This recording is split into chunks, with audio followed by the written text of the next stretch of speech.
Hello and welcome back to Star Wars The Old Republic and our Sith Warrior Lightside playthrough. So we've arrived here in the factory slash Revan's vault place, and I'm pretty sure these guys are gonna have some form of side mission.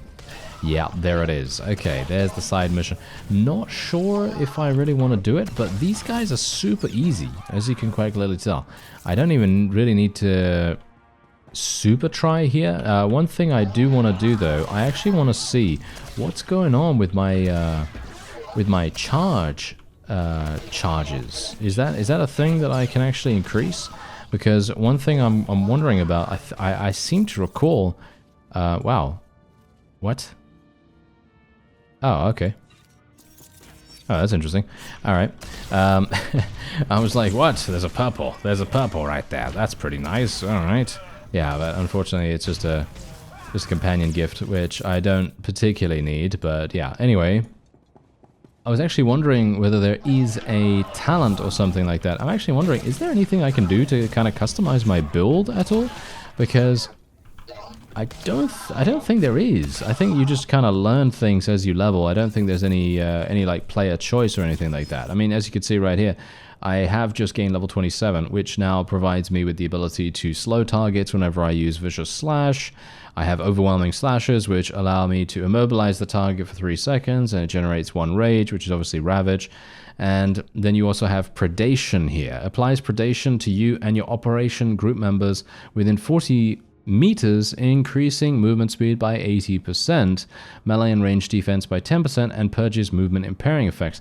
Now, this is pretty good from a standpoint of, well, what are we going to do with that?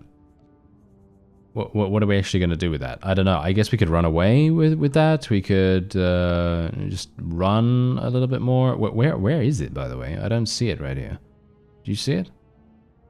I'm not seeing it at all. Is it under general? No, it's not under general either. Okay, that's kind of strange, as you can see. Is am I just not seeing it, or because as you can quite clearly tell, I don't have this. Oh, there we go. Oh, wait. I just spec'd into it? Wait, you can choose these things? Oh, wow, wait. I didn't even realize that you could choose these things. Okay, wait. Okay, never mind. Okay. Piercing Gore.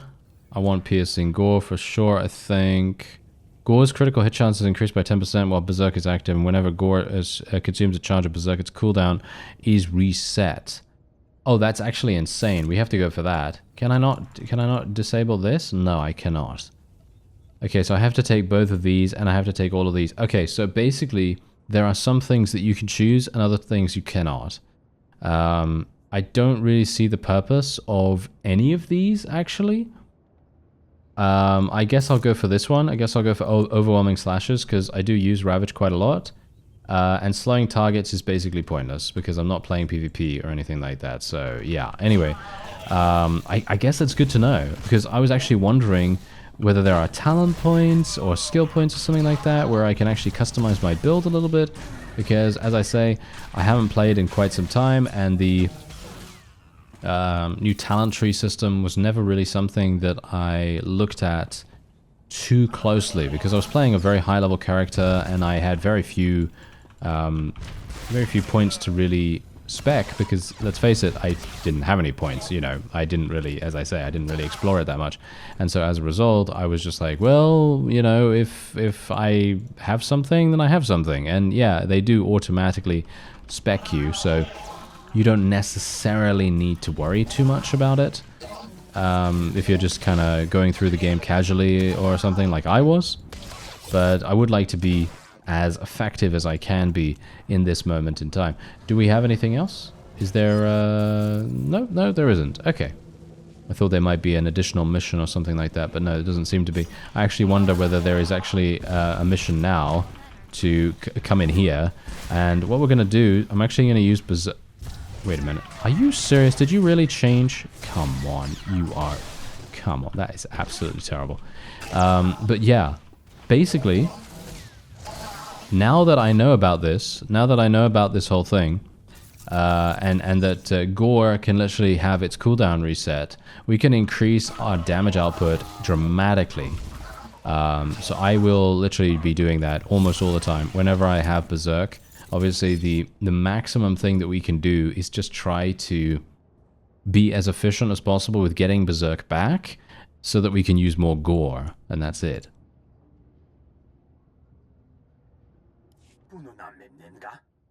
The Revan was here yesterday. It is a gift to be in the presence. I felt the force. It travels below your skin, straight to the heart, the lungs, the gut, a warmth and a chill. The Revan says it is the force that feeds the infinite engine. We feed it with our thoughts. Our love, our hatred, all that we feel, it turns to energy and nourishes us in return. They say we once lived without the engine, without the Revan. I do not wish to imagine such a life. Aha, there we go. Alright, so I am actually voicing this right now because otherwise people on phones can't see the subtitles apparently. So I am trying to make it a little bit easier for them to do that. And obviously because you know, he's an alien, he doesn't, you know, speak common or whatever we're speaking here. Basic, I guess it's called. And yeah, we are just going to do that instead. And we are obviously going to eliminate these very, very easy droids. I actually wonder whether there was a mission to actually go and do that. I think there probably was. There is a second recording here as well. I'm just going to use this. Then we can use Gore 100% of the time. Boom. Super nice and easy. So basically we can use Gore 4 times in a row. Pretty strong. My grandfather's grandfather once stood in the presence of the Revan. It is hard to believe. They say we once lived on the surface and walked in the light of the suns and moons. It is hard to believe. Here the light of the infinite engine warms our skin and lets us look upon our faces. The Revan said to dedicate each newborn child to the machine. It is the first touch they feel when they emerge from their mother's bodies. The Revan said to give our dead to the machine. It takes back all that it gave them through the years and returns it to us as food, as medicine. Our homes are built and heated from the bodies of our dead. No one understands when I ask the question, would this seem strange? What did we give up when we swore ourselves to the service of the Revan? Alright, yeah, there we go. And now we can find the third recording. And this big droid is going to come alive, or he's going to want to fight us at some point, I'm going to assume, at least. Okay, so I'm thinking I probably need to go upstairs to get the second recording? Am I correct about that? Probably not, right? Probably not. Okay, I'm just going to have a look-see here. Yeah, no, I do need to go upstairs. Okay, as I suspected, because obviously the map, it doesn't really tell you from a height perspective, but you can kind of tell from the way that the map is shaded that this next part of the recording is very clearly up there. Okay, I gotta be a little bit careful, a little bit sneaky, because I do not want to trigger the cutscene for the main reason why we're here just yet. I would like to do the side objectives first. Do not lose faith, my brothers. For 2 tens of generations we have kept our pledge. We will not emerge before the sign. The Revan left us words to live by. There will be a sign. Someone will come, will seek the machine. Someone worthy. Hold fast to your purpose, for that time will come. Your children will see that day, or their children, or 100 generations hence. Hold fast, for the day will come when we are tested, and we must be ready. Will it be a worthy soul who breaches our defenses, or must we kill and die to defend the Revan's legacy? And now we have to find his journal. Alright, that's pretty easy. Not too bad, not too bad. I actually really like seeing this. This is actually leading on, I believe, from the events of KOTOR. I think there is actually something along those lines in KOTOR itself. So yeah, I think that's pretty cool. I love those kinds of tie-ins. Fools on both sides. All who thought the Star Forge a mere weapon, they didn't know. They never wanted to know. It is the seed of worlds, such power, even in a fragment. A fleet, that's what I made of it. Almost laughable now. What of its smallest piece? It cannot build ships. No. What is it? What is the greatest thing? Oh no. See, it's going too fast. That's the thing. It feeds on the force, on energy, on mass. It begins where we all began. A breath of air, a drop of water, the first chains of carbon. Why bother with fleets when one day we might build our own galaxies? Yeah, I see. Now that's the funny thing about these kinds of interactions. When it isn't voiced, it goes way too fast, even for me to read and speak it. And it's like, I'm not entirely sure who made that decision, but yep, that's how it goes sometimes. You honor us with your presence, Great One. Welcome to our home. We are servants of the Revan, custodians of the infinite machine. Revan brought you people here centuries ago. How are you still alive? Many generations have come and gone since the Revan built our home, but still our people serve. The ages pass and the infinite engine grows. It was the size of a fingertip when we came here, and it sustained few. Now the infinite engine is large enough to sustain many of our people. It fulfills our every need: food, clothing, tools, even weapons and mechanical beings. Tell me everything you know about the infinite engine, starting with where it came from. All we know is that the infinite engine was once part of an even greater machine, one that built the Revan's mighty empire. More than that, we cannot say. Only the Revan knows the infinite engine's secrets. We are merely caretakers. If you become a servant of the Revan, the infinite engine will also provide for you. I have better things to do than to join your little cult. The Revan decreed only those who nurture the infinite engine may reap its bounties. Without the infinite engine, our people will wither and die. However, we are willing to gift you a seed from it.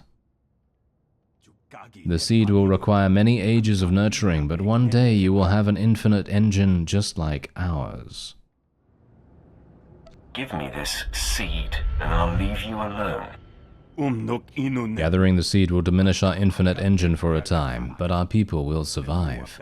Farewell. We will take the infinite engine deeper into our home and await the Revan's return. Your gift is most generous. Tell the Revan I said hello if you see him. The seed is yours. Go in peace. Alright, there you go. We did it. Fantastic. So, now all we need to do is go and duel Rathari. And also return to Mr. Man. Whoever it was. Alright, so we've returned and General Colvin is here. As I like to call him, General Kelp. Here is the secret Darth Revan was hiding from us in that complex. What? That tiny speck was all you found in a vast complex? The slaves were all long dead. This was the only thing of interest left. Disappointing. If I didn't know better, I'd think someone else had beaten us to our prize. I can't help feeling we're the victims of an awful joke. Apparently Darth Revan had quite a sense of humor.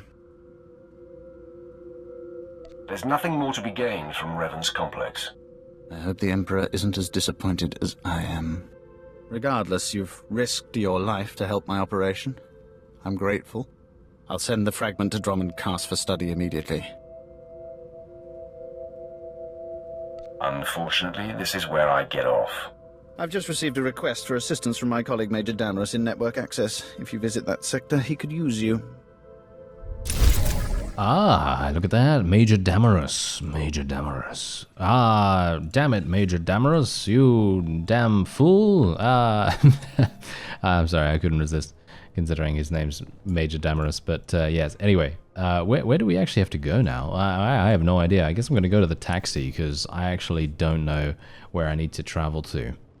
Alright, so we've arrived at Major Damaris, and we also have a hut here. Hopefully he's not going to speak, because then I'm going to have to speak him, and hopefully he's going to be, shall we say, not speaking too fast, or shall we say, let's hope the text doesn't go too quick.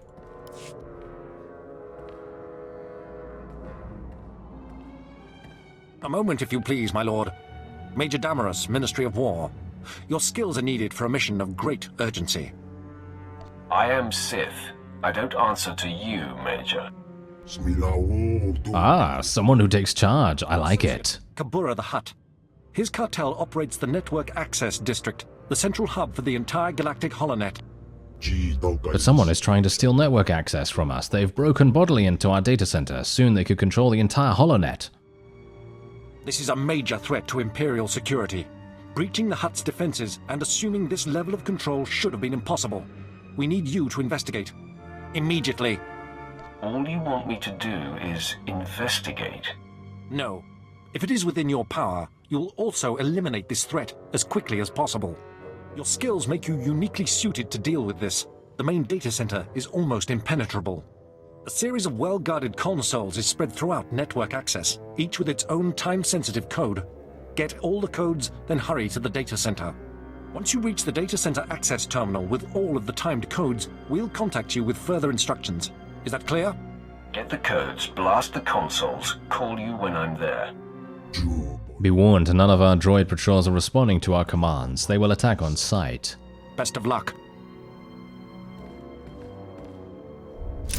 Oh, wow. For a Hutt, he speaks super fast, doesn't he? Look at that. That's crazy. Yeah, so that's also something that I was talking about beforehand. I was like, these aliens, I don't know what's going on with them, but whenever an alien speaks in this game, it's actually quite funny, because if you know about it, maybe I shouldn't actually do this, because maybe it's gonna spoil it for you. I don't know. You know, it's gonna be one of those things where you kind of go, oh, I didn't notice that before, and then I point it out, and then all of a sudden you're gonna be like, oh yeah, I noticed that now. That's really annoying, actually. Yeah, maybe I shouldn't mention it. I don't know. I'm going to take the heroic mission anyway. Okay, so basically what I'm going to say is, whenever you're in an alien conversation with someone that doesn't speak basic or whatever, usually it's one of two things. Either the text goes super fast and you can barely read it in time, or it goes super slowly and you literally just sit there while the guy has just gone, you know? He just speaks like that, and then he's on the screen for another 10 seconds. And you're just sitting there like, what? you're like the John Travolta meme, you know, just looking around like, what? What's going on, you know? That's kind of the situation that I'm talking about. And it happens quite often, you know? It's quite funny. It's quite funny. I'm not sure why it happens, but it does. And wow, this is actually kind of hilarious. Not sure why we're able to get in here so easily and actually deal pretty good damage. But hopefully we'll be able to do this. I'm not a big fan of this AoE that we have. The cleave effect that we have right here. I'm actually not entirely sure. Wait a minute. Is it actually any good? Oh yeah, it is actually a passive, so I should probably use it a lot more often, shouldn't I? Because technically it gives me double damage or something like that. I'm not going to do the optional objective here, because even though it does give me experience, I really don't feel like I am in the mood for that. I'm happy to just get the heroic mission done, just for the gear and stuff, because otherwise it's going to take me way too long, you know? It is going to take me way too long. Oh, wait a minute. No, we've got some of these guys as well. Okay, yeah, no, this is actually a little bit better. Now what I'm going to do, and this is actually something that I got to get a bit more used to, what I'm going to do is I'm just going to generate a huge amount of rage, then we're going to go berserk, then I'm going to use gore, and then that guy just died. That was super fast, and that's exactly the reason why having that ability and actually reading your abilities is, you know, quite funny and useful, you know, surprisingly. You might think, wait a minute, heroic transport? Wait a minute, do I want to use the heroic transport? This is kind of weird. What?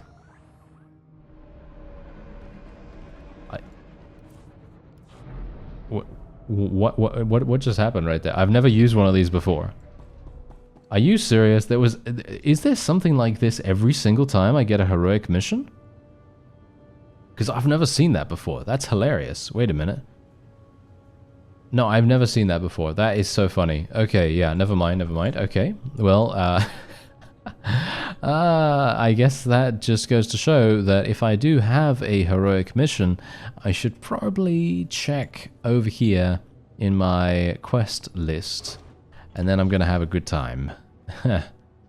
That's quite funny. Alright, so let's repair the critical junctions. It's actually quite nice that there are other people here, and it just goes to show that Star Wars, or should we say SWTOR in general, has a lot of people still playing, and even creating new characters and things like that, you know? As we saw on Korriban, there's a bunch of people playing still, which is actually amazing for a game that came out in 2011. Just bear that in mind, it came out in 2011, and there's still a load of people playing it. I have no idea how many people are playing it alone on Steam, but I'm assuming there are still going to be people playing it from the original launcher as well.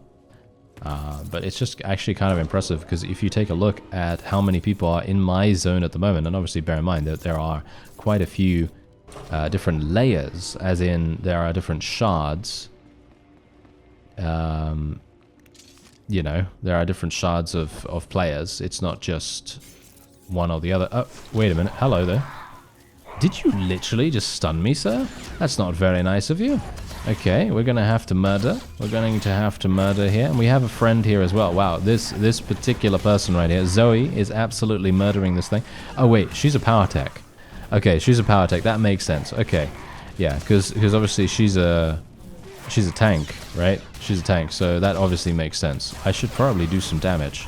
Yeah, I felt like I did basically 0 damage right there. Well, very, very good, Zoe. Thank you very much for tanking that. That was very nice of you. And I feel like her Mako... Wow, she's 31 as well. Okay, yeah. Well, she should definitely be very proud of that. That was insane tanking right there. That was a hard mob, and she even has her Mako not even on healing. So that's really kind of... that's really impressive. Okay, so there we go. We were able to do that. And now let's actually just open this up. Maybe we'll get something cool. Ooh, yeah, not bad, not bad. Not actually something super amazing, but good enough. You know, good enough. Not bad at all. And we can otherwise now just take a look and see where else we have to go. Alright, so we're accessing the first console. Not sure if there's another one. Yeah, there's a whole bunch of them actually. Alright, well, this is pretty nice. I'm actually kind of pleased that I didn't go ahead and complete the optional objective, because if I'd done that ahead of time, then I would basically be wasting effort right now, because obviously killing enemies, you know, extra is just not that worth it. We did level up, by the way, to level 30 right now as well, which is pretty cool. And these guys are just too easy, aren't they? Yes, very nice, very nice.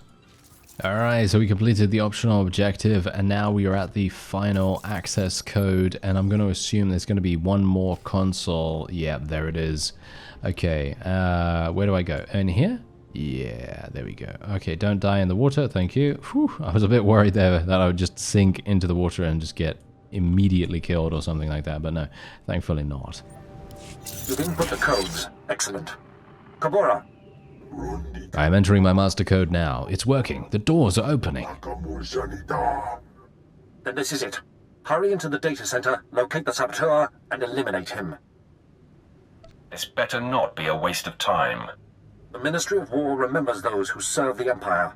Gather us out. Ah, there we go. And we got some new boots. Actually, boots that are somewhat decent for us as well. Actually, kind of surprising that they're that we haven't gotten another upgrade actually, because they're green. So, well, it doesn't really matter if they're better stat-wise, then they're better, right? So anyway, let's be a little bit careful here. I don't really want to fight anything that is too unnecessary. However, I'm pretty sure, considering this is, yep, this is a new area with new enemies, we are of course going to be fighting quite a few.